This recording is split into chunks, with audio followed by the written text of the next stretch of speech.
धुळे येथील एका 14 वर्षीय अल्पवयीन मुलीला फूस लावून तिला पळवून नेत तिच्यावर अत्याचार करणाऱ्या आरोपीला निजामपूर पोलिसांनी अटक केली आहे।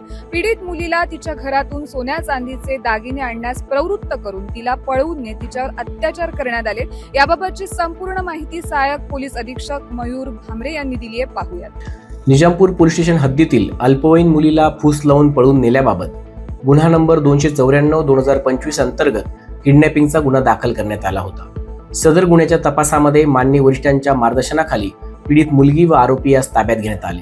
पीडित मुलीकडे केलेल्या सखोल चौकशीत तिच्यावरती आरोपीने अत्याचार केल्याचे निष्पन्न झाल्याने आरोपीची सखोल पोलीस कोठडी घेण्यात आली।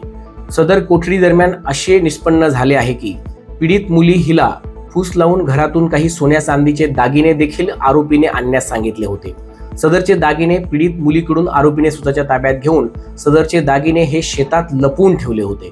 आज रोजी पोलीस तपासादरम्यान पंचांसमक्ष आरोपीने त्याच्या शेतातील खड्ड्यात पुरून ठेवलेले सोन्या चांदीचे 2 लाख रुपये किमतीचे दागिने काढून दिलेले आहेत व अल्पवयीन पीडित मुलीचा स्वतंत्र जबाब घेण्यात आलेला आहे। आरोपी अटकेत आहे।